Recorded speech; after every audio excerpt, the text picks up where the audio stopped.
Chers collègues, bonjour. Vous nous avez peut-être suivis lors des webinaires sur la PSC Santé.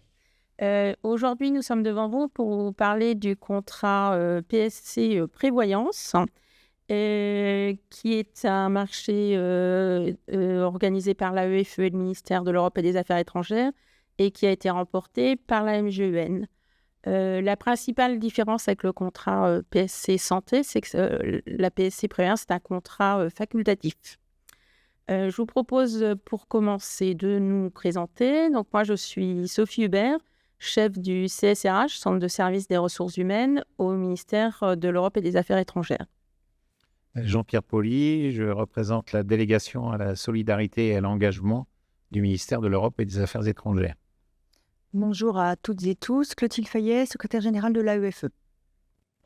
Bonjour, Damien Rocaz, donc commercial grand compte MGN. Et donc, évidemment, nous sommes là pour parler du contrat facultatif prévoyance, donc à destination des agents du MEAE et de l'AEFE. Et donc, pour ce faire, c'est vrai que il a été rappelé, donc il y a eu une procédure marché public et c'est donc MGN qui a été retenu donc pour le volet prévoyance des agents. Et donc là, nous sommes vraiment donc sur une partie purement MGN, donc au niveau gestion et assurance. Donc il n'y a qu'une seule interlocution par rapport au volet santé qui diffère un peu. Donc durant ce webinaire, donc, nous allons vous présenter bien évidemment donc, le contrat collectif facultatif prévoyance. Et c'est vrai que sur les webinaires d'avant, on parlait et on martelait beaucoup obligatoire. Et là, vous allez beaucoup entendre facultatif. C'est vraiment la grande nuance qu'il existe donc, entre la santé et la prévoyance. Donc là, on va vous présenter donc, à quoi sert la prévoyance, parce que c'est vrai que c'est quelque chose qui est encore assez méconnu des agents et parfois mélangé avec la santé. Et il y a souvent une méconnaissance du statut et en cas d'arrêt de travail et ou d'invalidité. Donc ensuite, on déclinera les caractéristiques du contrat collectif et également donc, la population éligible, à savoir qui peut adhérer au dispositif. Ensuite, donc, on rentrera dans le détail des garanties avec un gros focus sur la garantie incapacité, qui est vraiment donc, une des garanties les plus utilisées sur un contrat prévoyance. C'est l'arrêt de travail, on va dire, assez classique, voilà, quand on a un rhume ou qu'on se casse une jambe. Ensuite, bien évidemment, on vous parlera des tarifs. Alors, les tarifs sont bien plus simples qu'en santé, donc là, on y passera beaucoup moins de temps. Après, donc, bien évidemment, je vous détaillerai comment s'affilier, parce que ça, c'est quelque chose qui est très différent également de l'autre volet. Et ensuite, donc, l'accompagnement qu'on mettra en place, MGN, donc, pour vous accompagner. Voilà. Hop. Je vous redonne la parole. Donc, à quoi sert la prévoyance? Qu'est-ce que c'est qu'une couverture prévoyance? C'est un dispositif de protection sociale, comme son nom l'indique, qui complète les garanties statutaires qu'ont tous les fonctionnaires en cas d'incapacité de travail, d'invalidité ou de décès. Elle est facultative. On l'a dit, on va le redire. C'est différent de la PSC Santé. La PSC Prévoyance est facultative. Elle va vous permettre, pour ceux qui adhéreront, de bénéficier d'une meilleure couverture financière face aux aléas de la vie. Il y a différents niveaux. Le premier niveau, c'est donc la prévoyance statutaire. Elle est automatiquement acquise. C'est assuré par l'employeur. Ce sont des garanties de maintien de la rémunération en cas d'incapacité de travail ou d'invalidité et le versement d'un capital en cas de décès ou de rente éducation pour les orphelins. Le second niveau, donc, c'est celui qu'on va vous présenter aujourd'hui. C'est la prévoyance complémentaire facultative. Elle va compléter ces garanties statutaires et pour ce faire, il est possible de souscrire un contrat de prévoyance à adhésion facultative pour bénéficier d'une protection complète. Ce qu'il faut savoir, là aussi c'est un point qui me semble important, c'est que cette prévoyance complémentaire facultative est ouverte à tous et sans questionnaire médical si la souscription s'effectue dans les 6 premiers mois de la date d'effet. Donc la date d'effet du contrat, ce serait 1er janvier 2026. Donc, tant que vous allez adhérer pendant les 6 premiers mois, vous n'aurez pas de questionnaire médical. sauf si vous êtes en arrêt de travail au moment de la demande d'adhésion. Voilà. Mais cette absence de questionnaire médical pendant 6 mois est un point important selon nous. Pour compléter ces propos sur l'incapacité en particulier, donc sans un régime de prévoyance facultatif, l'administration, à partir du 4e mois d'arrêt consécutif ou non dans la même année, maintient une rémunération à hauteur de 50%. Si vous souscrivez au régime de prévoyance facultatif, qui vous sera présenté ultérieurement, à minima, votre rémunération sera maintenue à hauteur de 80%. Donc voilà, c'est dans ce sens-là et c'est tout l'intérêt de mettre en place un tel dispositif, puisque vous pouvez vous retrouver en incapacité avec, en fonction d'aléas, de maladies ou d'accidents que bien entendu on ne peut connaître au moment où on souscrit ce type d'assurance. Donc, quelles sont les caractéristiques de ce contrat collectif?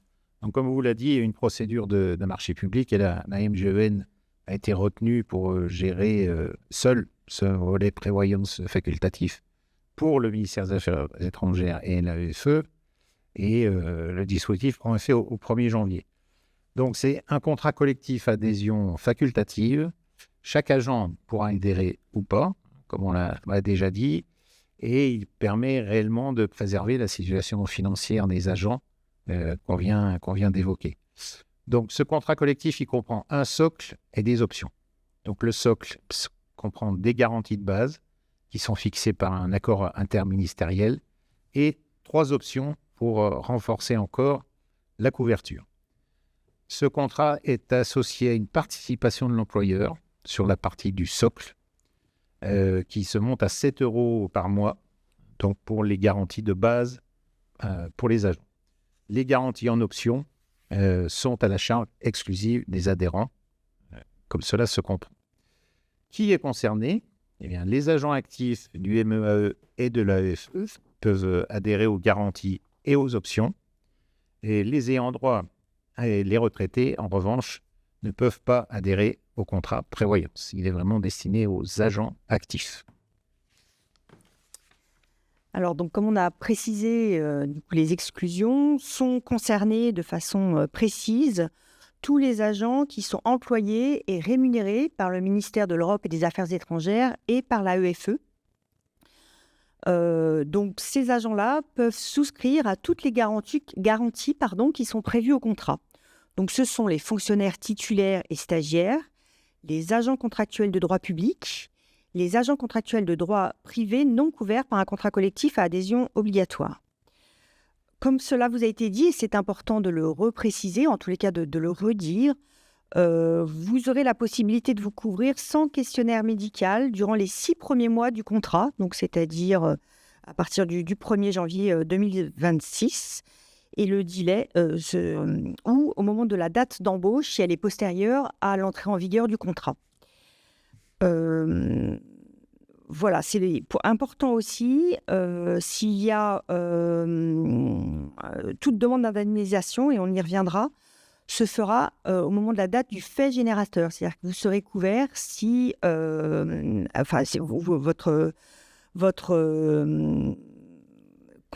serez couvert à partir du fait générateur retenu pour savoir qui versera les prestations, et c'est important sur la suite, on y reviendra. Oui, on détaillera tout à l'heure de manière un petit peu plus détaillée. Après, donc, on a mis en évidence donc, ce qu'on a appelé situations particulières, mais elles ne sont pas si particulières que ça. Donc, bien évidemment, comme il a été souligné tout à l'heure, donc, le contrat est à destination des actifs du ministère et de l'AEFE. Donc, en cas de départ à la retraite, automatiquement, donc, la garantie prévoyance cesse. Donc, la garantie cesse, les cotisations cessent. Voilà, donc, ça va avec, mais c'est vrai qu'il n'y a pas possibilité de conserver le contrat a posteriori. Donc, idem en cas d'arrêt de travail. Donc, vous l'avez souligné tout à l'heure, c'est vrai que pour les personnes qui seraient en arrêt de travail à la date d'effet du contrat, parce que bien évidemment, au 1er janvier 2026, il est possible que des agents soient en arrêt de travail. Et donc là, l'adhésion est possible, mais elle sera soumise à un questionnaire médical. Et donc, avec sélection ou non médicale derrière. Mais voilà, donc il y a cette formalité-là en plus quand on est en arrêt de travail pour pouvoir s'affilier. Ensuite, on a évoqué donc le cas des suspensions de contrat. Alors pour les personnes, les agents qui rentrent dans cette catégorie-là, donc à la mise en place du contrat, ils ne peuvent pas adhérer au contrat. Il faut qu'ils reviennent en tant qu'actifs voilà, avec rémunération. En disponibilité, Voilà. ne peut pas adhérer. Ne peut pas adhérer. Disponibilité. Par contre, il y a une subtilité pour les personnes qui adhéreraient donc au 1er janvier et qui seraient en situation de suspension de contrat a posteriori, donc au mois de juin, au mois de novembre. Là, elles ont la possibilité de demander le maintien de la garantie d'essai. Uniquement cette garantie-là, parce que de toute manière, vu que vous n'êtes pas rémunéré, vous n'avez pas besoin de conserver de garantie en incap ou en invalidité, mais la garantie d'essai, vous pourrez en faire la demande et vous êtes, à condition de s'acquitter de la cotisation qui est afférente à la garantie d'essai, mais la possibilité de la conserver. Et donc, nous avons un cas particulier donc, pour les agents de l'AEFE, donc pour les arrêts de travail supérieurs à 180 jours. Donc, les personnes, donc, bien évidemment, reviennent en France, mais en plus réintègrent leur ministère d'origine, donc, qui est l'Éducation nationale. Et donc là, pour les personnes dans ce cas-là, c'est quand elles retourneront auprès de leur ministère d'origine, la garantie souscrite, donc MEAE, AEFE, cessera. Mais par contre, comme il a été évoqué tout à l'heure, dans si jamais une maladie venait à se déclarer suite à un fait générateur qui a eu lieu pendant la période de couverture du contrat MEAE, AEFE, bien évidemment, les garanties joueraient. Parce que c'est vraiment cette notion de fait générateur. On peut très bien être en arrêt suite à un accident ou une maladie qui s'est produite 3 mois, 6 mois ou 9 mois avant. Voilà. Donc c'est vraiment cette notion-là. Mais on tenait à évoquer ce cas particulier pour l'AEFE, parce que vraiment les agents repartent au sein de leur ministère d'origine, l'Éducation nationale. Voilà. Donc là, nous allons passer plus dans le côté technique et entre les garanties et les tarifs du contrat. Donc là, on a tenté de faire quelque chose qui soit assez lisible et compréhensible entre les différents niveaux de garantie en incluant donc un code couleur. Donc vraiment, le violet, les encarts violets que vous voyez, c'est vraiment le socle interministériel. Ce sont les garanties qui sont définies au décret de 2024. Ensuite, donc, le rose pâle qui correspond donc à l'option 1, donc, qui a été ajoutée au contrat, qui rehausse bien évidemment la garantie à capacité. Ensuite, on a une option 2, incapacité également, donc, qui reprend le schéma de l'option 1, mais avec des niveaux de garantie majorés.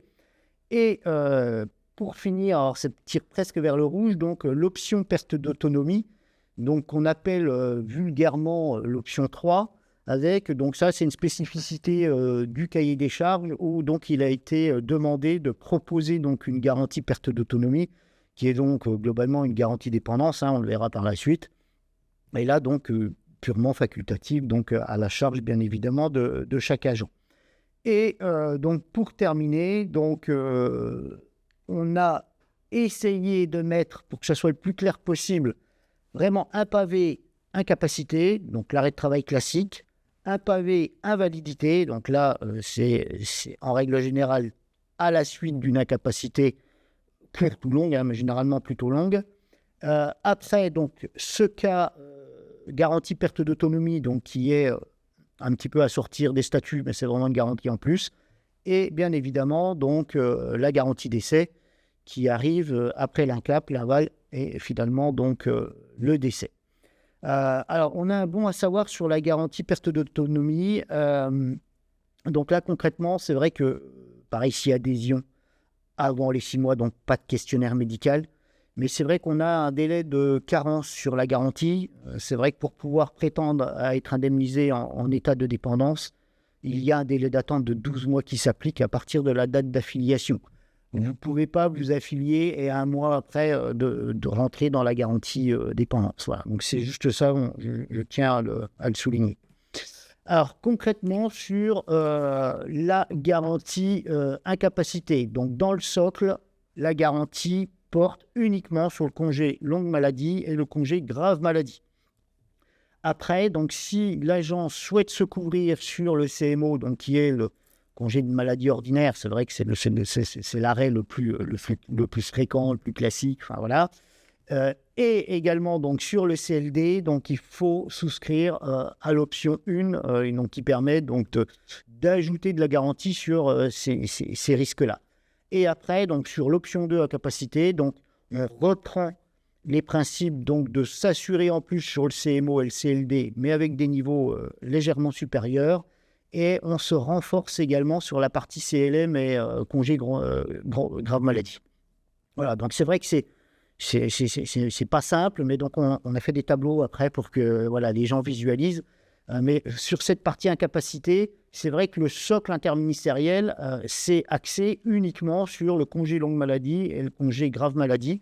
Et après, les autres congés, donc il faut avoir recours aux options. Après, sur le volet invalidité, donc là, le socle interministériel joue vraiment son rôle. Et c'est vrai que sur la partie invalidité, et je pense que c'était voilà, une des orientations du décret, c'était vraiment d'assurer les agents sur le gros risque prévoyance, donc qui est le risque invalidité. Parce que vous imaginez bien, c'est vrai que si vous êtes invalide à 35 ou 40 ans, d'aller jusqu'à l'âge de la retraite, ça peut être long. Et donc là, il peut y avoir vraiment une grosse perte de revenus et donc forcément de reste à vivre. Donc là, sur ce socle-là, on est sur la garantie invalidité, donc on reste sur le socle interministériel.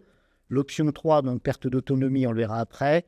Et le cas du décès, donc là, on est sur, pareil, un capital décès, donc qui suit le décret interministériel. Donc et là-dessus, c'est quelque chose d'assez facile.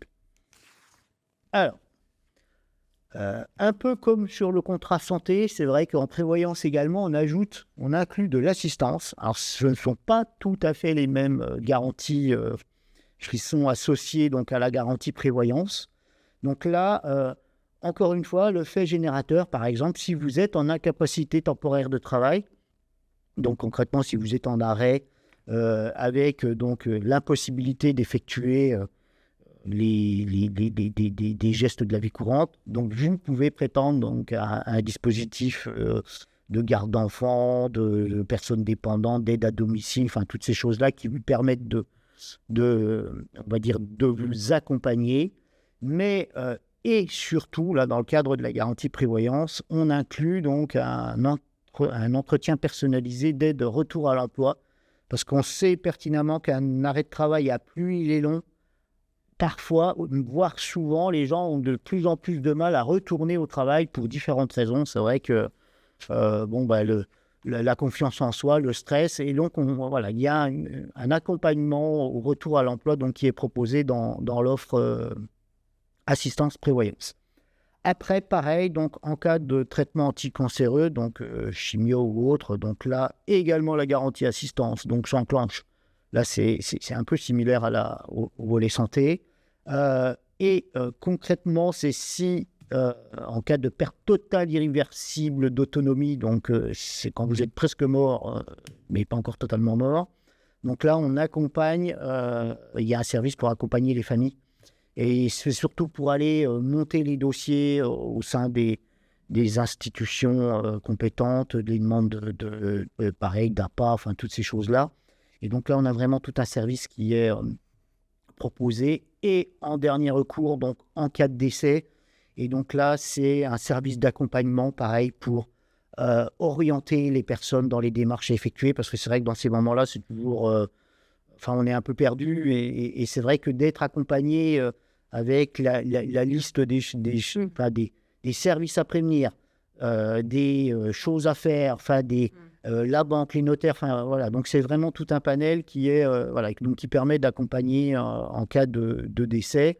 Et on a également donc le dernier cas, donc une situation d'aidant. C'est vrai qu'il y a de plus en plus de Français aidants, majoritairement parents et ou enfants. Et donc là c'est pareil, si vous êtes mis en difficulté, parce que c'est vrai que quand on est en arrêt de travail, être aidant, c'est généralement plus compliqué, voire impossible. C'est vous qu'il faut qu'on aide maintenant. Donc, du coup, il y a une prestation qui peut se mettre à disposition pour faciliter tout ça. Donc là, pour bénéficier de l'assistance prévoyance, un numéro de téléphone unique donc, qui est indiqué à l'écran. Et donc, vous contactez donc, notre plateforme MGN Écoute et Solutions. Et en fonction des situations, donc, vous êtes orienté sur le bon service. Et j'attire juste l'attention, c'est de prévenir dans un délai de 20 jours qui suivent l'événement. Parce que c'est vrai qu'après, une fois que c'est passé trop long, on n'arrive pas... Voilà, donc on a fixé la limite à 20 jours. Voilà. Alors, c'est là où on a tenté de rendre compréhensif la prévoyance donc, des agents, parce que c'est vrai que, voilà, on connaît tous des agents de la fonction publique qui pensent peut-être un peu à tort que, vu que je suis fonctionnaire, je suis protégé parce que le statut me protège. Alors, c'est vrai qu'effectivement, il protège, mais pas dans la totalité de ses rémunérations, et en fonction aussi de la nature des arrêts et de la durée, on va dire que le traitement garanti par le statut diminue, et donc il devient important, voire impératif, de se garantir à titre individuel et facultatif sur une complémentaire prévoyance. Donc là, l'exemple que nous avons à l'écran concerne vraiment un agent en situation de poste en France. Voilà. Donc on n'est pas du tout sur de l'étranger.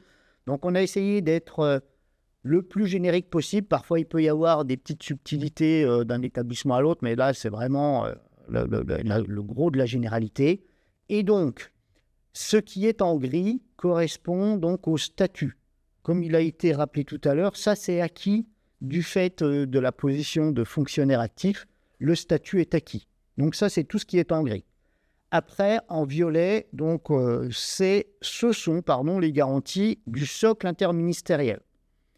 Et donc là, on voit bien que le socle interministériel, sur la partie incapacité, donc, est vraiment axé sur le congé longue maladie et le congé grave maladie.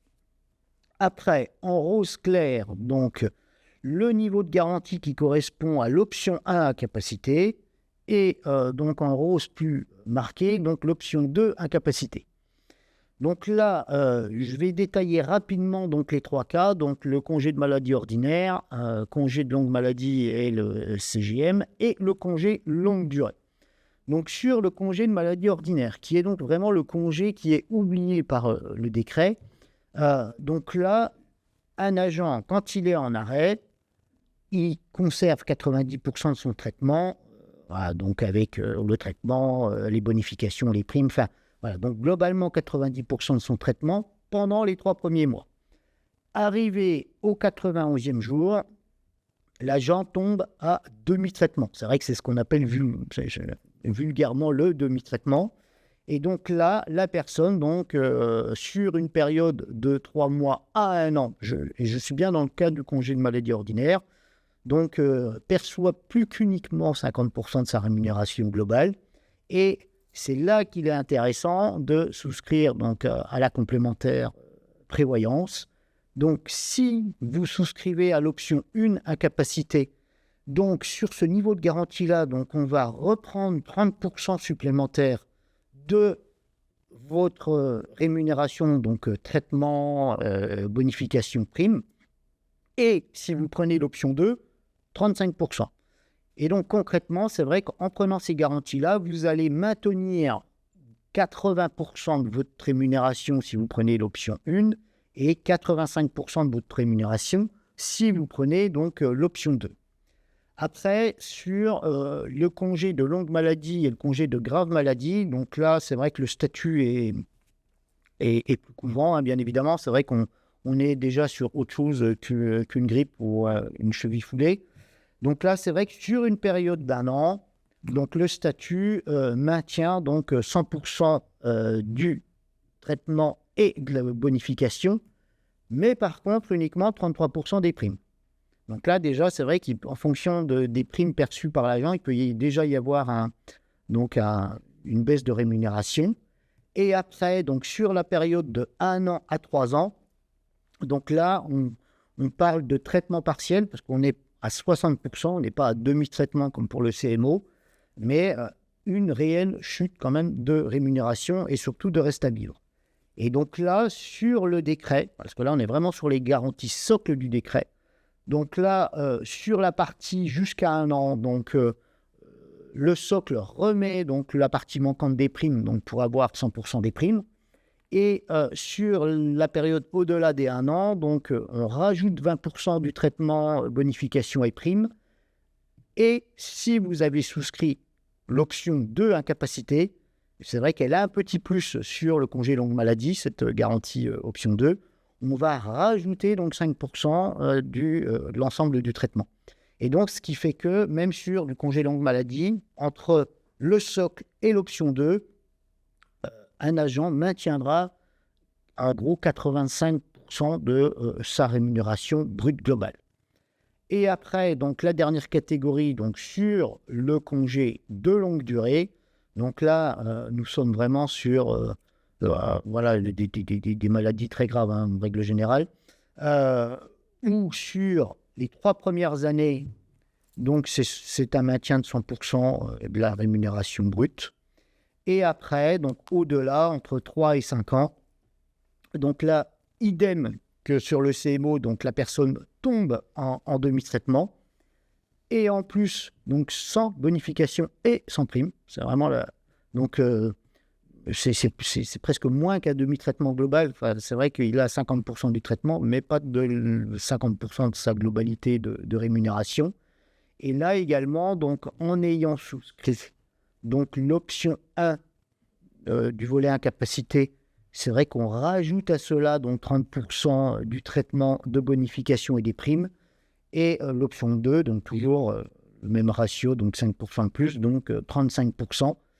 Et c'est ce qui permet également, là, en cas de longue maladie, de pouvoir maintenir son niveau de vie avec 85% de sa rémunération brute globale. Et donc, quand, en règle générale, à l'issue d'un congé de longue durée, donc c'est l'invalidité qui peut être mise en avant donc à l'issue de ces congés.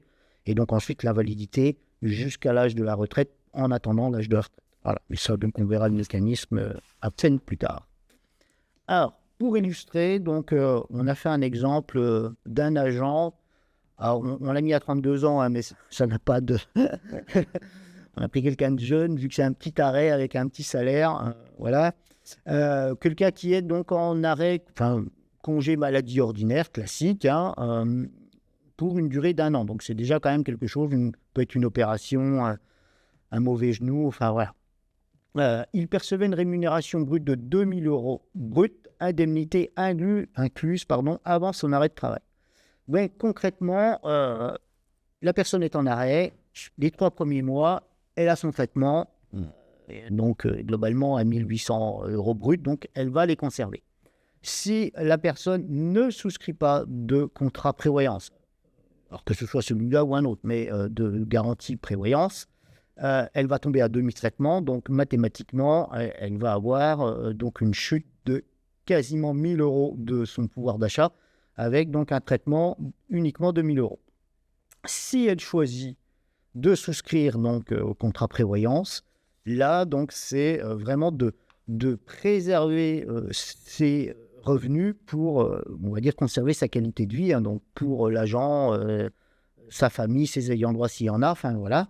Et donc là, en fonction des options choisies, donc s'il a retenu l'option 1 ou l'option 2 avec les 5% de delta, donc la personne peut conserver entre 1 600 et 1 700 € brut en fonction du choix de ses options.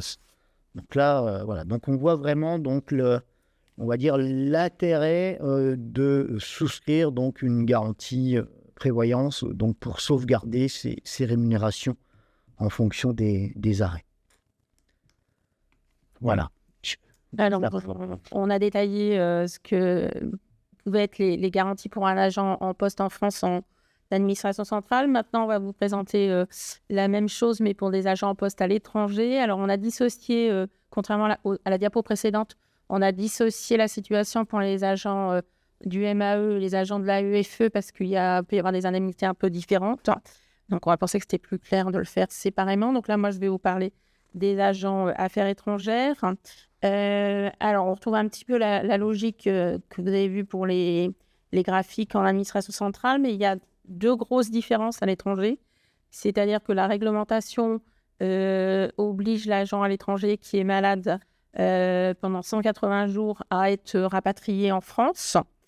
Et l'autre grosse différence, c'est que si vous retrouvez sur le traitement indiciaire les mêmes choses qu'en France, 90% du traitement les 3 premiers mois après passage à demi-traitement, ce n'est pas le cas pour l'indemnité de résidence à l'étranger qui, elle, pendant les 6 premiers mois, tant que vous êtes encore en poste, reste bien à 100%. Mais bon, vous voyez sur le schéma, il y a quand même une baisse sur l'indiciaire et qui, comme en administration centrale, peut être compensée par les options du contrat prévoyance si vous le souhaitez. Là également, toujours pour un agent à l'étranger MAE, on a pris un exemple d'un agent en congé maladie ordinaire qui perçoit 1 800 € de traitement indiciaire et une indemnité de résidence à l'étranger de 7 500 €. Donc un total de 9 300 €. Donc on voit les 3 premiers mois baissent uniquement sur le traitement indiciaire, on passe de 100% à 90%. L'IRE reste maintenu, donc on passe d'un total de 9 300 à 9 120. Après le 3e mois, donc du 3e au 6e mois, puisqu'après, de toute façon, il y aurait un retour central. Sans contrat prévoyance, l'agent voit sa rémunération indiciaire baisser à 50%, avec toujours le maintien de l'IRE, donc ce qui le fait passer cette fois à 8 400 €. Et dans l'hypothèse où elle aurait souscrit un contrat prévoyance, ça fait la différence donc, sur la rémunération indiciaire. Et là, on peut être entre 8 940 ou 9 030 suivant les options. Donc, je passe la parole à Claudine. Alors, pour la partie AESE. Pour l'étranger, pour la EFE, on a un dispositif aussi particulier, puisque comme on l'a dit, donc, au bout des 6 derniers mois de congé maladie, on doit revenir en France et réintégrer son administration d'origine, le ministère de l'Éducation nationale.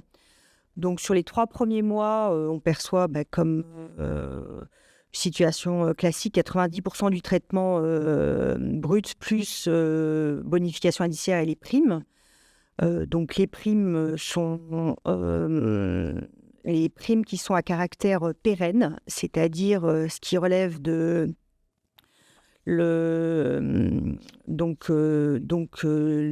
l'indemnité compensatrice et indemnité dégressive de la CSG, l'ISO fixe, l'ISAE, l'indemnité pour les documentalistes et l'ISO modulable, donc qui vous seront précisés dans le PowerPoint, et l'IRE pour nos personnels encadrants ou formateurs, ou l'ISVL, l'ICCVL pour nos agents enseignants. Au bout des 3 mois, sur la période des 3 à 6 mois, donc vous passez aussi à demi-traitement en percevant donc, le traitement indiciaire plus 100% de l'IRE comme pour le ministère. Et si vous souscrivez donc, aux options de la prévoyance, vous pouvez avoir un complément de 30% du traitement indiciaire plus les primes ou de 35% si vous optez pour la 2e option, incapacité. Sachant, et comme on l'a déjà dit, que les agents détachés qui sont réintégrés sont garantis sur ce contrat au titre du fait générateur. Donc c'est un point qu'on vous a déjà indiqué, mais qu'on rappelle puisque c'est un point important. Fait générateur qui est survenu durant la période de congé maladie ordinaire des 180 jours tels qu'ils vous sont précisés, même si vous n'êtes plus ensuite adhérent au contrat et que vous réintégrez votre administration d'origine. Je dois dire aussi, et ce n'est pas marqué dans les slides, mais c'est important, que vous continuez à bénéficier de ce qui relève de vos prestations familiales, c'est-à-dire avantage familial ou majoration familiale. Donc, même disposition pour le ministère de l'Europe et des Affaires étrangères, puisque les majorations familiales sont versées aux agents du ministère. Voilà, c'est important de le préciser puisque ça complète aussi les éléments de rémunération qui vous seront versés. Donc, de façon similaire, nous avons pris un exemple pour un agent en congé de maladie ordinaire sur une durée d'1 an qui perçoit 2 000 € de rémunération brute et 1 000 € de prime et d'indemnité, plus une indemnité de résidence à l'étranger, donc IRE ou indemnité géographique de fonction spécifique, c'est la même. ISVL ou ICCVL, ce sont les mêmes également pour nos personnels enseignants, de 5 000 € avant l'arrêt de travail. Sur les 3 premiers mois, donc, il perçoit une rémunération, donc 90%, donc de l'ordre de 2 700 € brut pour sa traitement indiciaire et 5 000 € de prime, donc soit 7 700 € bruts. S'il n'a pas de contrat de prévoyance entre le 4e et le 6e mois, donc il passe à demi-traitement. Donc il perçoit 1 500 € bruts plus 5 000 € de prime, ce qui fait une perte de revenus de 1 500 € bruts. S'il a souscrit à le contrat collectif facultatif prévoyance, il perçoit 2 400 € bruts ou 2 550 € bruts en fonction de l'option retenue, plus les 5 000 € d'indemnité de résidence. Voilà, donc ce qui est aussi fait une rémunération nettement plus conséquente en souscrivant en fait ce contrat prévoyance. Et donc là, nous en arrivons donc à la partie tarification, donc cotisation. Alors, c'est relativement simple parce que donc là, ce sont des pourcentages de rémunération brute mensuelle. Donc, le principe sur le socle interministériel, donc, où on va retrouver de l'INCAP sur CLD, de l'invalidité et le capital d'essai. Donc, pour une cotisation de 0,577% de la rémunération brute mensuelle de l'agent. Et donc, on a bien précisé hors IRE et majoration avantages familiaux, parce qu'étant donné que l'employeur continue de le verser pendant l'arrêt, donc ça ne rentre pas dans l'assiette de cotisation, vu que ça ne rentre pas dans l'assiette de prestation derrière. Voilà, donc c'est hors IRE. Et donc, à ça, donc, vous avez la possibilité donc, d'ajouter donc, soit l'option 1 à capacité, soit l'option 2 à capacité. Donc, l'option 1 est à 0,108% donc, de la rémunération brute mensuelle, toujours hors IRE et majo familial. L'option 2 incapacité, donc à 0,136% de la rémunération brute mensuelle. Et donc, l'option 3, qui est donc la perte d'autonomie, on le verra après, elle, c'est un forfait en montant en euros, donc en fonction de l'âge. Donc, c'est beaucoup plus facile à comprendre. La particularité, parce que je crois qu'on ne l'a pas évoqué jusqu'à maintenant, c'est que la cotisation est intégralement prélevée sur le compte bancaire de l'agent, parce que donc nous sommes sur un régime facultatif, et donc ça, l'employeur donc, ne prend pas à sa charge la partie de récupérer les cotisations. Donc cotisation réglée, prélevée sur compte bancaire, et la participation de l'employeur, donc qui est de 7 €, elle est remboursée sur fiche de paye. Voilà, donc c'est la particularité par rapport à l'autre volet. Alors, on vous a mis quelques exemples par rapport à des montants de rémunération. Donc, on a été très large. C'est vrai qu'on a des exemples allant de 2 000 € bruts par mois à 10 000 € bruts mensuels. Donc, avec des montants relatifs au socle. C'est vrai que le socle, lui, est toujours... c'est le même montant, vous preniez l'option 1 ou l'option 2, ça n'a pas d'incidence.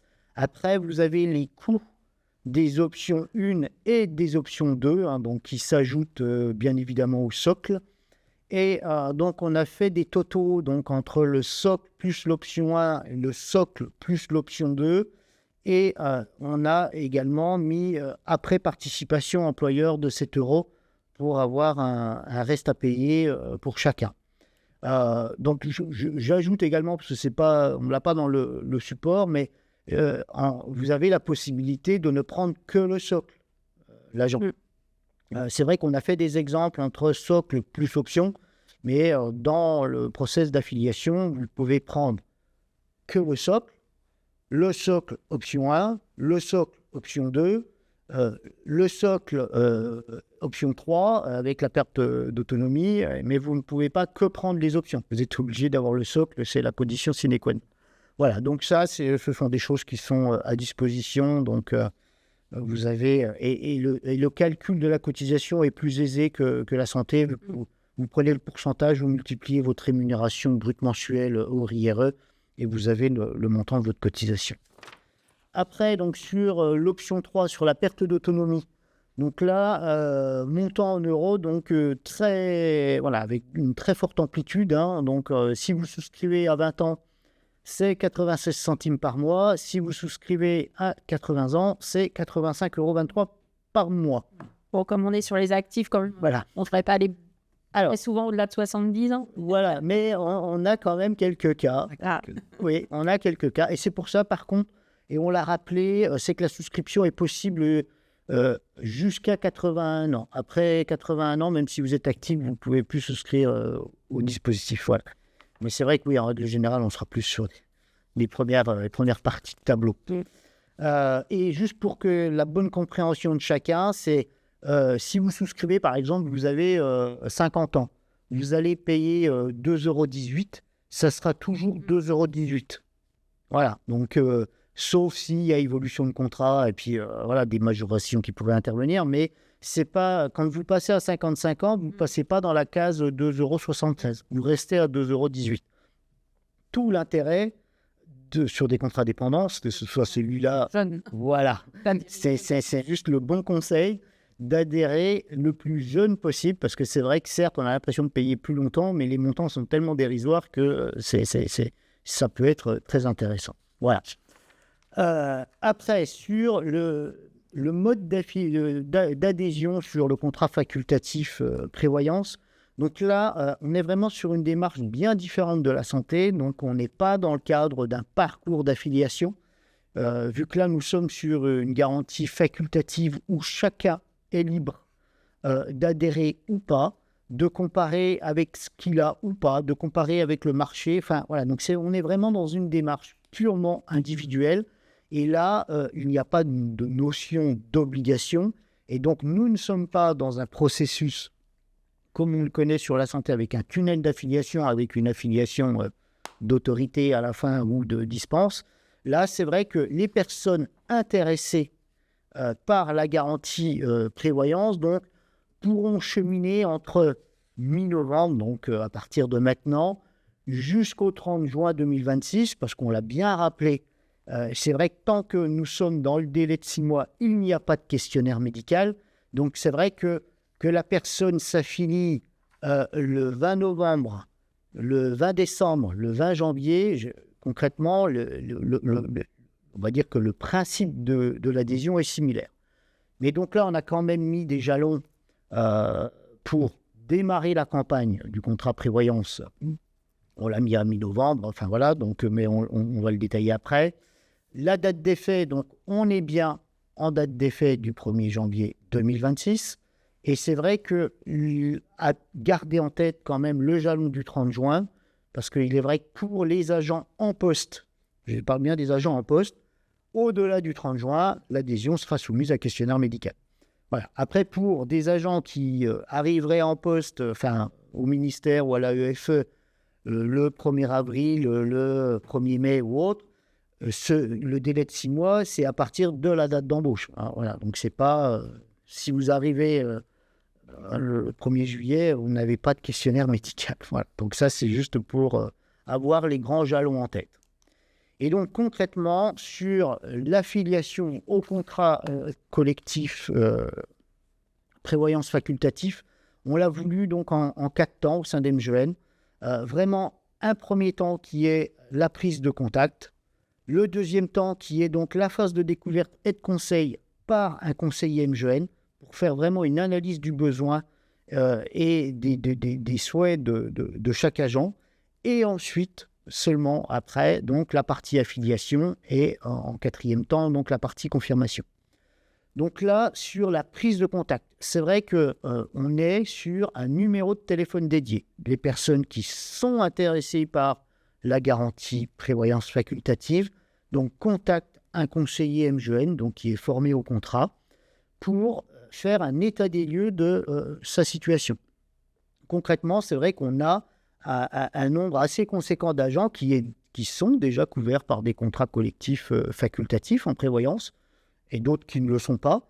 Et en fonction des situations, des souhaits de chacun, le conseiller MGN, dans la deuxième phase, dans la phase de découverte et de conseil, va vraiment étudier la situation de l'agent et donc, en tout cas, mettre en avant la meilleure solution pour lui par rapport à sa situation familiale, à ses besoins, donc ses revenus, enfin s'il souhaite les assurer ou pas, enfin voilà, toutes ces choses-là. Donc on est vraiment dans une phase de découverte et de conseil. Ensuite, suite à ça, le conseiller MGN va envoyer un devis digital, hein, donc bien évidemment, donc à l'agent concerné, et c'est à partir de là qu'il pourra donc faire son choix d'adhérer ou non au dispositif. Alors, on a mis en aparté quand même sur la phase de découverte et de conseil, pour les personnes qui seraient en arrêt lors de la période d'affiliation, ou en tout cas surtout en arrêt à la date d'effet du contrat, donc au 1er janvier 2026, le conseiller MGN donc informera bien la personne qu'elle est soumise à questionnaire médical. Donc là, on a vraiment cette affaire. C'est vrai que souscrire à une garantie quand vous êtes déjà en arrêt de travail, ça s'entend qu'il y a un questionnaire médical, parce que donc pour pouvoir donc ensuite finaliser le parcours d'affiliation sur le volet prévoyance. Une fois que la personne donc a reçu son devis par mail, donc, et qu'elle décide de s'affilier au dispositif prévoyance, donc là, elle va retrouver donc les différentes pièces à fournir. Alors, c'est vrai qu'en prévoyance, c'est relativement basique. C'est uniquement un RIB et une pièce d'identité. Et après, le bulletin de salaire peut être transmis soit dans la foulée ou a posteriori. Ça n'a pas d'incidence particulière. Donc la personne, donc sur son espace personnel, parce que voilà, donc ça se passe sur l'espace personnel MGN, le volet prévoyance, donc dépose ses pièces justificatives et signe de manière électronique donc son contrat prévoyance facultatif. Donc là, on vous a mis des visuels donc, pour que vous ayez en tête. Alors, c'est du classique, hein, c'est de la signature digitale en 2 temps, donc avec réception d'un code à 6 chiffres, alors majoritairement par mail, mais aussi on peut le demander par SMS, c'est vrai qu'on a plus souvent par mail. Et donc, une fois que vous avez reçu votre code à 6 chiffres, et donc, vous signez électroniquement et vous êtes affilié donc au contrat collectif prévoyance. Et donc, ce qu'on appelle le 4e temps, donc c'est la phase de confirmation. Donc, dans votre espace personnel sécurisé, donc, vous allez retrouver l'ensemble de la documentation, avec également la réception d'une confirmation d'adhésion donc, au contrat prévoyance, et vous allez pouvoir retrouver donc, un résumé de garantie, les statuts MGN et surtout les notices d'information. Donc, notice d'information du contrat et notice d'information d'assistance qu'on a vu tout à l'heure.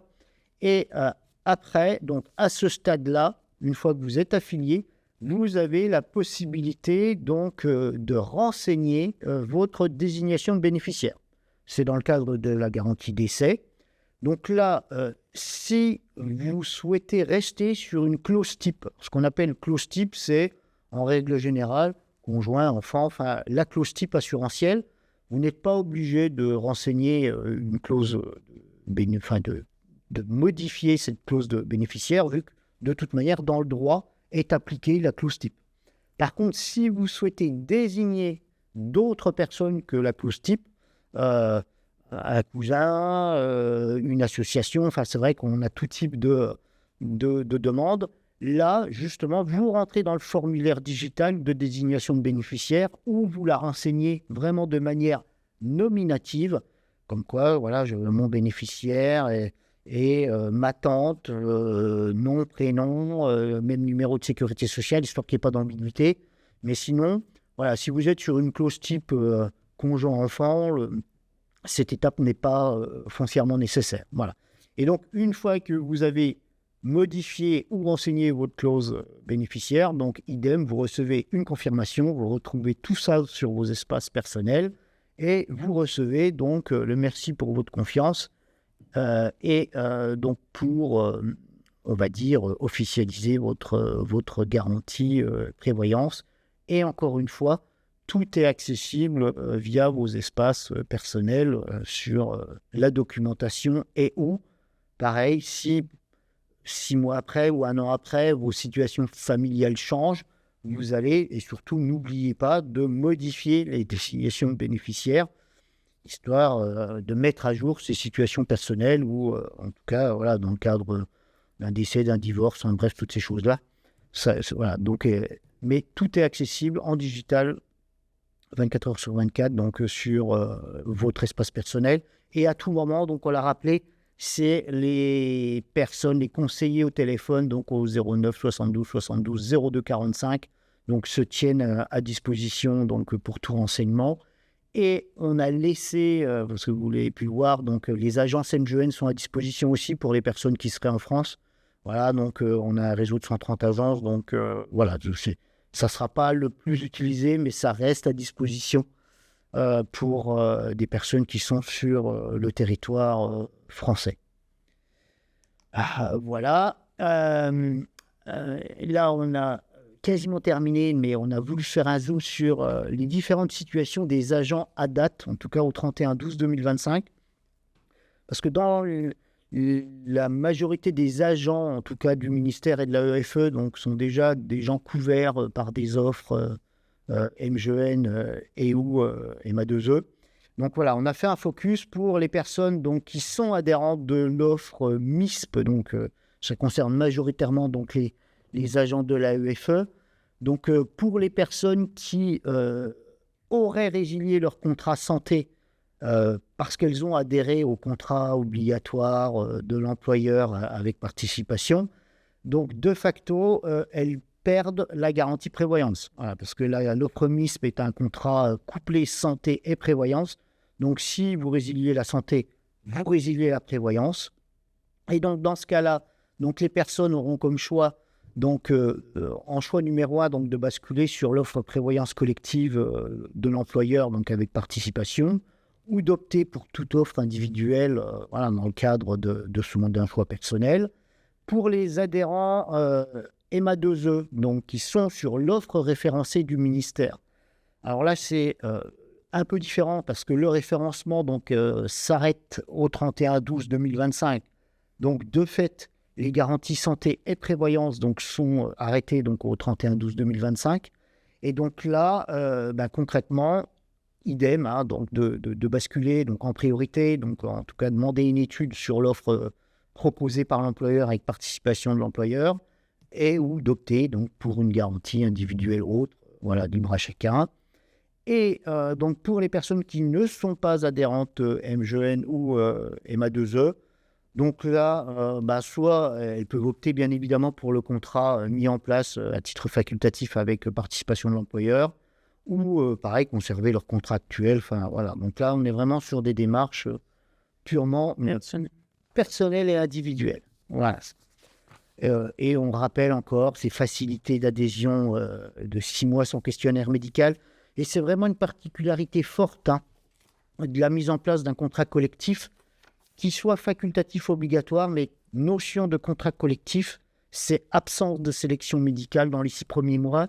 Et c'est vrai que pour des personnes qui auraient pu être ne pas adhérer à une garantie prévoyance parce que accident de la vie ou autre, c'est vrai qu'il y a cette possibilité dans le cadre d'une mise en place de contrat collectif de pouvoir s'assurer dans ce délai de 6 mois sans rendre compte de sa situation médicale. Donc ça, c'est vraiment un vrai avantage pour les personnes qui n'auraient pas eu de garantie prévoyance jusqu'à maintenant. Voilà. Alors, au niveau de l'accompagnement, et on est vraiment sur la toute fin, donc on met à disposition bien évidemment l'ensemble des supports, une page dédiée. Vous allez retrouver les supports de présentation donc sur les intranets chez vous. Avec une FAQ. Voilà, avec une FAQ. Donc on va être sur les mêmes formats que sur la santé. Et donc, un numéro à retenir, donc le 09 72 72 02 45 pour initier sa demande prévoyance afin d'être mis en relation avec un conseiller MGN et ensuite donc d'avoir accès donc à son parcours digitalisé pour finaliser donc son parcours prévoyance. Voilà, j'en ai fini. Merci beaucoup et je vous laisse le mot de la fin. Merci beaucoup pour cette présentation très complète. Donc, comme on a dit, le webinaire, c'est un des éléments d'information, mais vous aurez aussi beaucoup de choses en ligne sur nos intranets. Donc, la PSC Prévoyance, vous avez vu, on ne sait jamais à l'avance ce qui peut nous arriver. On a tous vu des fois des collègues victimes d'un accident grave, d'un AVC, qui peuvent se retrouver parfois dans des situations financières un petit peu compliquées aussi, alors qu'ils n'ont pas besoin de ça. Donc, réfléchissez bien pour la prévoyance. Il y a quand même une participation employeur. Et comme on vous l'a beaucoup répété, pas de questionnaire de santé, ce qui peut aussi être un plus pour certains de nos collègues. Ouais. Voilà. Merci à tous. Pas d'éléments. Merci à vous tous. Merci beaucoup. Belle journée. Au revoir. Merci.